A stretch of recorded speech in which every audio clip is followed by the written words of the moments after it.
Jason, okay. Good afternoon, everyone. Today's date is Monday, October 26, 2020. I'd like to welcome everyone to our special called meeting. First, we have the approval of the agenda. So moved. Second. It's been moved and properly seconded. All those in favor signify by saying aye. Aye. Any opposed? The ayes have it. We have two items for discussion. Item A, second reading of ordinance number 758, an ordinance to amend the Fairfield County Land Management Ordinance number 599 to provide for the zoning reclassification from I-1 Industrial District to B2 General Business District of 8.3 acres owned by Eduardo and Wanda Huertas, the applicants. This is tax map number 184-00-00-111-000. This property is located at 3103 East Peach Road, Ridgeway, South Carolina 29130. Do I have a motion? So moved, Mr. Chair. Second. It's been moved and properly second. Discussion will defer to Mr. Clausen. Thank you, Mr. Chairman. Is this on? Yes. Thank you, Mr. Chairman, members of council. The rezoning request that we have tonight, it was a property that was zoned during the massive zoning that occurred in 2012. So this has been industrial since then. The applicant bought the property in 2019, if I'm not mistaken, thinking that it would be allowed for residential purposes. That was not the case. So when they came in to pull the permit, they were made aware of that fact. So this rezoning is being brought from I-1 to B2. That's just how the land management ordinance is set up. That's basically an approved alternate zoning district for that area. So it did go before the planning commission and it was approved. We did have one member that was not present, so 6-0. So. Okay. Question, Mr. Chair. Oh, Mr. Bell. So based on the rezoning, residential property can go in this location. A residential use would be allowed for B2. Yes, sir. Any further questions from council? It's just an information question. Since I noticed that we have been doing a lot of rezoning since the massive rezoning, and I expect that a lot more as we progress will be happening for, especially for residential. So am I right about that? It's been at this point 8 years. So yeah, there'll still be some that occur. We actually have to go through the process of amending the comprehensive plan, and that would then also involve another, if we want to, a massive rezoning process. So a lot of the issues that we've come across are with mobile homes not being allowed in R1 property. We probably want to continue to do that along the lake because of the insurance benefits, et cetera. But for some reason, there's other spots where they did these massive rezonings as R1, which it seems impractical to not allow a mobile home in some of those spots. So I think we could clean up some of that. In this case, that was industrial. You know, they did a large area they wanted to turn industrial. We could have looked at the alternate zoning of B2. We could have had some other ones in that location, not just be I-1, but they didn't. They preferred, I guess, to just go with the I-1. So we could clean up things as well where we know there may be issues. Okay. Well, that's not this is not an isolated incident in this part that was changed to industrial, because there's houses there on that plot too that have not been changed back. In order for them to sell the houses, they'll have to have it changed to B2. Is that right? To sell the houses? I don't believe so, sir. There are houses there on that property that was changed to industrial. That would be a grandfathered use. It'd be a non-conforming use, but that would be allowed. All right, good deal. One of the issues that was brought up, though, is on these type of properties that are zoned industrial, but they're currently residential, the grandfathered ones. Could they be hindered when they go to the bank for possibly a loan to improve the house? Because that was brought up to me. That might be on the lending company. I don't know. I'm looking at the attorney. I think that's the case, because that was brought up as a potential issue. If we didn't clean it up, it could keep people from getting a home equity line to. I don't know enough of the financing. All the regulations. See, that does become an issue. Mr. Bell? But in the future, it's something that maybe we need to really just work on because things are changing and things will continue to change and progress. A zoning document is kind of a living document. You have to periodically change it. And when you do these blanket zonings, like this particular piece of property we're looking at right now, while it is right at the Commerce Center, it is cut off from the Commerce Center by 2 creeks. So it would be impractical to use this piece of property or even try to bring it into the Commerce Center, because it would be cost prohibitive because of the way the creeks cut it off. You would have to do bridges or do something to deal with the wetlands issues, and that's not something we could do. So when you do these blanket rezonings, a lot of times things like this happen that just is not looked at very individually, piece by piece, and then you have to go back and do That's where we this. go back and kind of, okay, thank you. Thank you. Okay, and I guess another follow-up question too is, because we getting ready to zone it general business district, and you can put residential homes on the property, why would you not just do residential, just as information? Why would you not go to an R Right, district? yeah, So the future land use map is the document that's in the comprehensive plan. And that has, it took the entire county and it carved out areas where they want things or uses to occur, right? And so from that, they created the district, the zoning map. So then they said, okay, industrial, we only have one industrial district, I-1. For business, we have multiple, we have 2 business districts. For residential, we have actually, I believe, 3 or 4. So again, they created this matrix that says for the area that we want to go industrial, these are the approved zoning districts in that area. Residential or R1 or R2, that's not included in that area. So if we were proposing an R1 or R2, that would not be in keeping with the long-term plan, but a B2 is, and then it would allow a residential use. So that was the intent of that. And there are incentives, correct? I'm sorry? There are incentives, as you stated, for being zoned as such? No, it's just a matter of complying with our existing document. So we've got 2 documents, the comprehensive plan, which we are supposed to comply with, if you will. The zoning ordinance should feed into that document. So that's what we're doing. Okay. Is that Mr. Trapp that's joined us? Yes.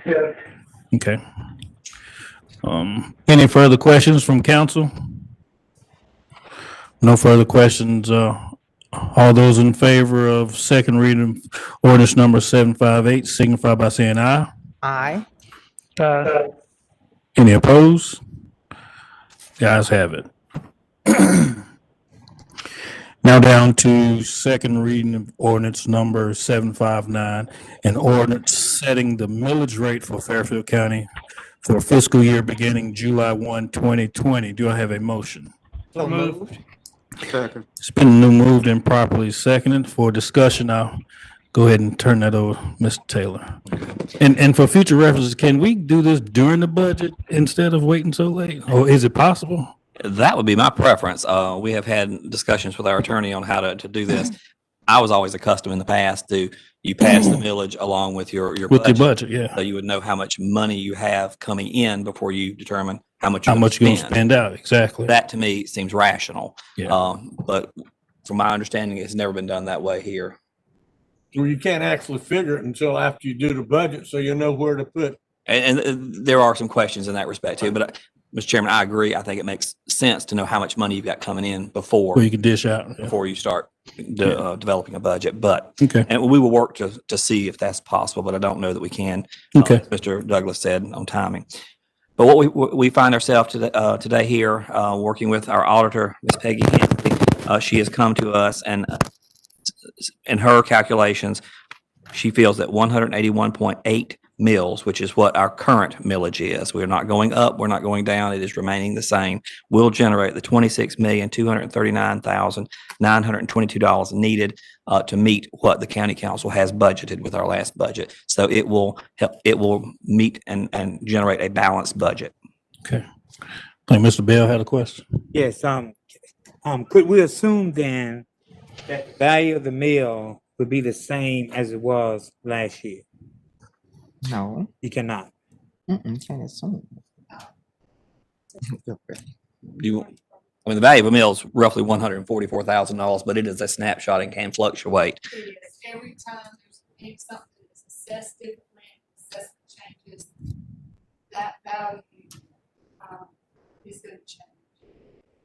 Because that rate is now applied to a new assessment. We hope, hopefully all these new companies we've had come in over the last year will help raise that millage value. But unfortunately, we always lose some, such as with the nuclear plant, which will offset it. Yeah, but okay. Any further questions, Mr. Bell? Okay, I guess one of the things is as you look at the value of the mill, doesn't that go by the I guess the assessed value of the property, right? Total assessed value of the entire. The amount of taxes we take in.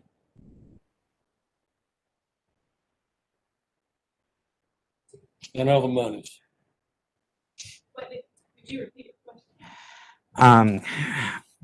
The value of the mill is I guess in close relationship toward the assessed value of the properties that's being taxed. Correct. The millage is applied to the assessment, which generate the taxes. So as those assessments change, it's going to generate more or less tax revenue, Right. which is going to make that value more or less. Okay. Okay, because I guess when I was looking at the numbers, it looked like they've gone up, I guess in the last 4 years, just the value of the mill itself, about 24%. And I guess, Again, that's something we'd have to get Peggy in here to Yeah. pull. She keeps up with all that, our auditor. okay, But we have strived to have the value of a mill go up. We want to see it go up. That's a sign that we've got a healthy local economy. it is, and when it does go up, you end up getting more money. That's correct. If we Okay, raise, So, and the taxpayer end up paying somewhat more too, because their property is going up some. right, if their property value goes up, then their taxes can go up. It correlates. But again, for every mill we increase $144,000 into the coffers of the county. That's the way it works. So a mill's worth $144,000. You all raise it a mill, you get another $144,000 coming in. You lower it, you have $144,000 less. But they have not been raised in how many years? Yeah, right. Millage itself hadn't been raised in what, 6 years? It's the same as it's been for the last 4 years. 6. 6 years. Might be 6. Okay. Any further from council? If not, all those in favor of second reading orders number 759 signify by saying aye. Aye. Any opposed? Nay. Got 2 nays. All right. Before we adjourn, any council member have anything? I just would like to discuss one quick thing if we could. And it's dealing with current litigation. I just want to remind council members to remember not to discuss possible litigation or current litigations. I'm sure, I think the county has several in which we have going on at this time. So it just behoove of us not to discuss it publicly because it may negatively affect us. Mr. Morgan, could you maybe elaborate on that a little bit? Yes, sir, Mr. Chairman, members of council, we do, as the county, have multiple litigation cases, both in which the county is the plaintiff, the person that is suing another entity, and also cases in which it is the defendant in which it is being sued. These cases range everything from road closures to incidents involving our law enforcement and detention center. We've got other contractual disputes that are out there. And what ends up happening is as council is aware, we've talked about this in executive session about some of the specific facts about those cases. But what ends up happening is if that information were to get out, it could impact the county's position. Something from as simple as it could be perceived that the county is not in good faith going forward with the litigation. It could impact a potential settlement. You may have parties turn around and sit there and try to change the venue for these cases and have a case that would normally be heard by a Fairfield County jury, which in most instances is preferable because it's the taxpayers' money and issues that are in question. And now you're taking that outside, or could take that outside based upon the circumstances of each case. So as the chairman has said, if anybody were to question you about what's going on a particular matter, I would counsel you just say, hey, look, I'm sorry, I can't talk about that. That's pending litigation. And obviously anybody has any specific questions, I'll be happy to try to answer them to the extent possible without divulging any attorney-client information. May I ask a question, Mr. Chair? Yes, sir, Mr. Bell. Okay, so does that mean that, members of council gonna get this information so they cannot discuss it, so to speak? Because there's some information that, I know have not been officially, given to us, in executive session as a council. So if we don't have the information, from an official source, then how is it that we cannot discuss it? I'm unaware of what unofficial sources you're referring to, and I'm not trying to get into that particular.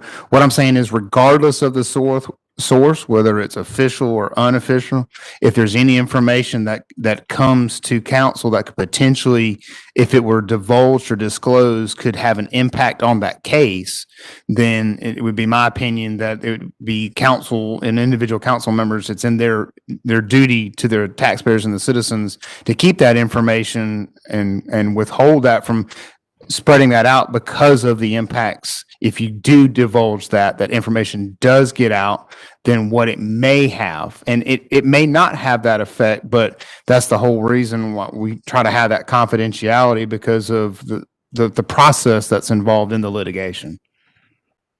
And I understand that. The question I have is this one. I remember, some time ago in the paper, we was talking about, and I won't talk about the companies, but we was talking about a settlement. I think I talked to you and Mr. Taylor, and it says this is some of the stuff I heard, and you all were telling me, and I think Ty was also involved, and it says, well, you might have heard that, but we don't know whether that's true or not.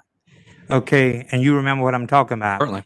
And it was all over everywhere that the county would receive this settlement for a certain thing, and we could almost rest assured that we was going to do that. Now, I've not been given that information from you, Mr. Taylor, Ty, or anyone else, but it was all out there. Okay, and people were discussing it, and I came to you all and asked you all about that. And so there's a lot of information out there. So my question then is, how do you hold the council, I guess, allowable for information?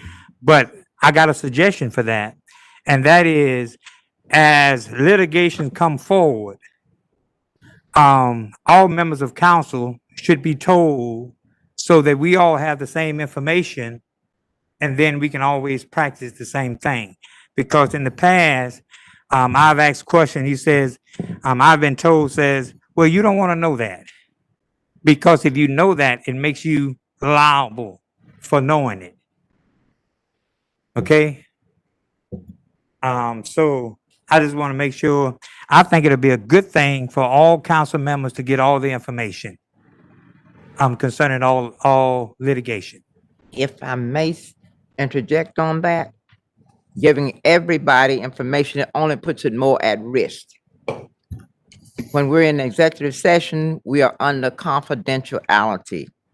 even when we are not, certain things we should know as business people, as people, certain things are not to be divulged until a certain time. We already know those things.